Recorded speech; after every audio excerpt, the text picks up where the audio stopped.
تم سے ایک پینی کا سوال نہیں ہے، ایک پینی کا سوال. اپنے پیسے خرچ کر کے ٹکٹ پر، کسی انگلینڈ والے نے مجھے ٹکٹ نہیں بھیجا، میں اپنے ٹکٹ پر آیا، پہلے بھی آیا، کئی سال سے آ رہا ہوں. ذرا آپ کو اللہ رسول کی تعریف کر کے امت پنے کا سبق دے کے جاتا ہوں. وہ تبلیغ والوں کو کہتے ہیں کہ یہ کافر بھی ہیں، گستاخ رسول بھی. کیا ظلم کرتے ہو، کسی کو کافر کہنا اتنا آسان. ٹھیکہ لے لی، کسی اور کو جنت میں جانے دو یار. کون ظالم ہے جو نبی کا گستاخ بن سکتا ہے؟ اختلاف رائے ہے مسائل میں. کون ظالم ہے جو پاک بیویوں کا، ازواج مطہرات کا، صحابہ کا گستاخ بن سکتا ہے؟ لیکن اس قدر تعصب کی پٹی آنکھوں پر. میں نہیں آگ بھڑکا سکتا، کتنے دنیا میرے بیان سنتی، میں نہیں بھڑکا سکتا آگ. ہاتھ جوڑتا بھائی، امت بن کے رہو، مسلمان بن کے رہو، جو تمہارا عقیدہ ہے اس پہ قائم رہو. اوروں کو کیوں بھائی کیوں اتنا دور کرتے ہو؟ اپنے نبی کی زندگی پڑھ لو کہ انہوں نے منافقوں کو ساری زندگی اپنے سے دور نہیں کیا. چلو کچھ منافق تو چھپے ہوئے تھے جن کا کسی کو نہیں پتا تھا سوائے اللہ کے نبی کے، لیکن عبداللہ بن ابی کا تو سب کو پتا تھا کہ یہ منافق ہے. میرے نبی پانی پی رہے تھے، ان کے بیٹے عبداللہ بن ابی کا بیٹا عبداللہ، پکے صحابی، یا رسول اللہ تھوڑا پانی تو بچا دیں. آپ نے کہا کیا کرنا ہے؟ کہا اپنے باپ کو پلاتا ہوں شاید ایمان اندر آ جائے. تو آپ نے بچا ہوا پانی دے دیا. کہا ابا پانی پی لو. کیا ہے؟ کہ میرے نبی کا جھوٹا پانی ہے، پی لو. کہا کوئی پیشاب لیا وہ پی لوں گا، یہ نہیں پیتا. انہوں نے واپس آ کر کہا یا رسول اللہ میں بیٹا ہوں، اب مجھے اجازت ہے میں اس کی گردن اڑاتا ہوں منافق کی. آپ نے کہا نہیں عبداللہ تیرا باپ ہے، تو خدمت کر. میں نہیں چاہتا لوگ کہیں محمد اپنے ساتھیوں کو قتل کراتا ہے. میرے نبی تو منافقوں پہ مہربان.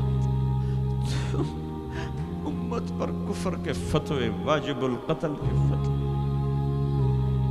کہ تمہیں موت نہیں آئے گی؟ تم نے اللہ کے سامنے کھڑے ہو کے جواب نہیں دیا.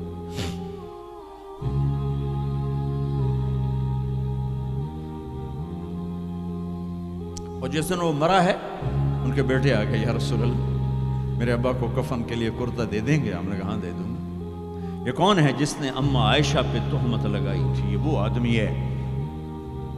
سوچو صحیح، منافقت کو ایک طرف رکھ دو. سب سے پیاری بیوی. ایک صاحب نے پوچھا یا رسول اللہ آپ کو سب سے زیادہ کس سے پیار ہے؟ آپ نے کہا عائشہ سے. بھری محفل میں کہا، حرم میں اظہار محبت عورت کے ساتھ عیب تھا، لیکن آپ نے بھری محفل میں کہا عائشہ سے. وہ گھبرا گئے، ان کو توقع نہیں تھی. کہ یا رسول اللہ میرا مطلب ہے مردوں میں کس سے زیادہ پیار ہے؟ تو آپ سمجھ گئے کہ اس کو میرا جواب ہضم نہیں ہوا. تو آپ نے یہ نہیں کہا ابو بکر سے، آپ نے کہا عائشہ کے ابا سے سب سے زیادہ پیار ہے، جن کی گود میں سینے پر سر تھا، کائنات کی واحد خاتون، مات فی سحری و نحری. میرے محبوب صلی اللہ علیہ وسلم یوں پڑے ہوئے تھے، اور یہ گال، یہ سر اما عائشہ کی ٹھوڑی اور سینے کے درمیان تھا. اور کائنات کی افضل ترین ہستی نے، کائنات کی افضل ترین خاتون کے سینے پر جان دی. یہ وہ خاتون ہے. یوسف علیہ السلام پہ تہمت لگی. شہد شاہد من اہلہا.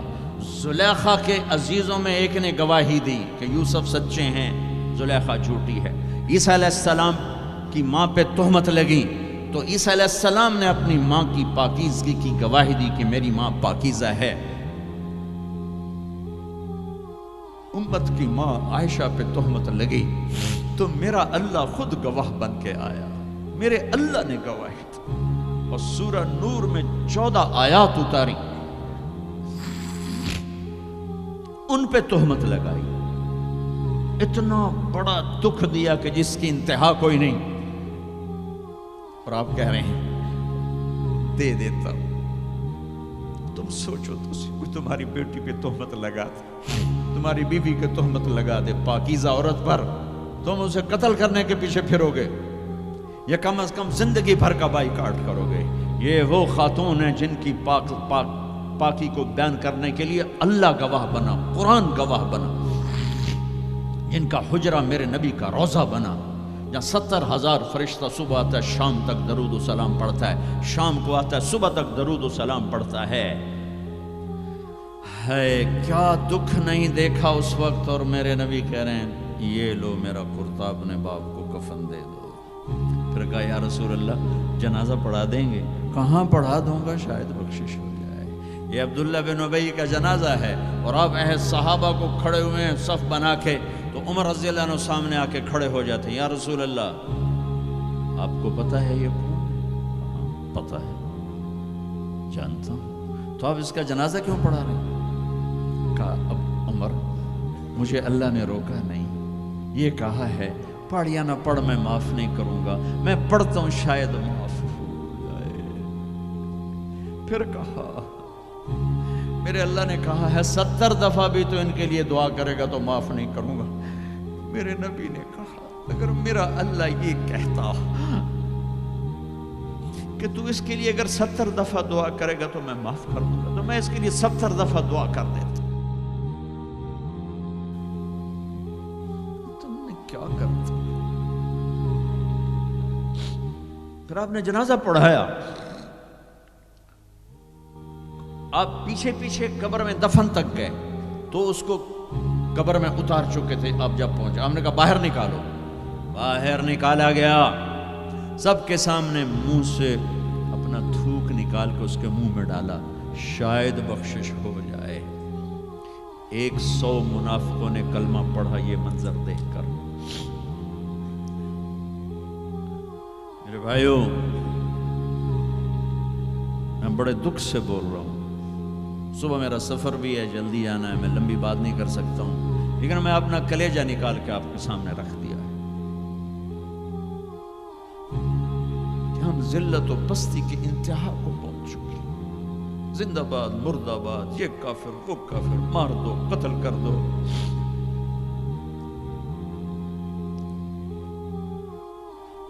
حد ہو گئی۔ تو آؤ بھائیو مل کے توبہ کریں اور امت بن کے رہیں۔ یہ تبلیغ ایک نعمت کا ملی ہے تمہیں، یہ تبلیغ صدیوں بعد ایک خوبصورت کام ملا ہے جو فرقہ واریت کا داعی نہیں ہے، جس میں امت کا ہر طبقہ چل رہا ہے۔ میں اپنے ان استادوں کا شکر گزار ہوں جن کی جوتیوں میں بیٹھ کر انہوں نے ہمیں امت بنے کا سبق سکھایا، ہمیں محبت سکھائی۔ میں تمہیں بتا رہا ہوں ممبر رسول پر بیٹھ کر، میں نے 8 سال 7 سال اپنے استادوں کے سامنے قرآن بھی پڑھا، حدیث بھی پڑھی۔ انہوں نے کبھی کسی مسلمان فرقے کے خلاف ہمارا ذہن نہیں بنایا، سب کے لیے ہمیں اپنا عمل بتایا، عقیدہ بتایا، پختہ کیا، لیکن کسی سے متنفر نہیں کیا۔ یہی تبلیغ کا پیغام ہے۔ آؤ بھائیو امت بن کر رہیں، مسلم بن کر رہیں، مسلم بن کر رہیں، اپنے مکاتب فکر جو ہیں رکھو اپنے پاس، کسی کو دکھ تو مت۔ چھوٹی سی غلطی پر کفر، جنید کے واقعہ نے مجھے ہلا دیا ہے کہ اتنی پستی کہ غلطی سے نکلا وہ بول، اور اس پہ کفر اور FIR۔ کہاں چلی گئی انسانیت؟ وہ دین چھوڑو، انسانیت ہی کوئی نہیں۔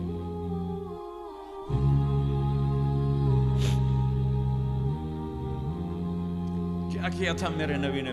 18 برس قتل کے منصوبے بنانے والے مکہ والے انتظار کر رہے ہیں کہ اے ہنے قتل ہوئے، اے ہنے قتل ہوئے، اے ہنے تلوار آئی، اے ہنے تلوار آئی۔ میرے نبی نے فرمایا جاؤ معاف کر دیا۔ وہ تم تو اس کے امت تھی، کیا کر رہے ہو؟ کدھر جا رہے ہو؟ آج توبہ کرو اللہ کی بارگاہ کہ ہم امت بن کے رہیں۔ چلو بھائی درود شریف پڑھو جی۔